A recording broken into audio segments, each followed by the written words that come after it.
প্রতিদিনের মতো আজকেও সকালবেলা ঘুম থেকে উঠে লেবুর পানি খেয়ে নিলাম। তারপর ফ্রিজ পরিষ্কার করব আজকে, তাই ফ্রিজ বন্ধ করে দিলাম। এরপর আর কি এর মধ্যে আমার হেল্পিং হ্যান্ড চলে এসেছে। তারপর সবাই একসাথে মিলে নাস্তা করে নিলাম। এরপর আমার হেল্পিং হ্যান্ড চলে গেল বাজারে মার সাথে। গিয়ে বাজারে গিয়ে অনেক কিছু নিয়ে এসেছে, সব কিছুর ক্লিপ নিতে আমি ভুলে গেছি একদমই। তার মধ্যে মশলা নিয়ে এসেছিল, মশলাগুলো ঢেলে রাখছিলাম।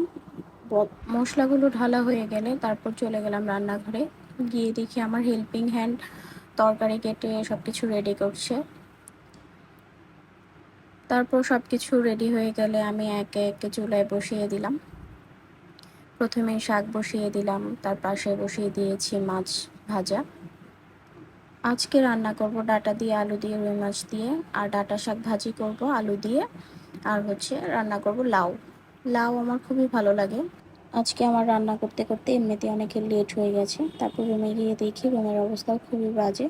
তারপর আর কি রুমটা গুছিয়ে নিলাম। তারপর আর কি শাওয়ার নিয়ে খাওয়া দাওয়া করে নিলাম। তারপর মা এসে বলছে হাঁটতে যাবো কিনা, বললাম চলেন হেঁটে আসি। তারপর দেখলাম এলাকায় নতুন একটা দোকান হয়েছে, মা বলছে চলো একটু দেখে আসি। তারপর ঢুকলাম, দেখলাম ভালোই, খারাপ নেই। কেটলিটা আমার অনেক ভালো লেগেছে।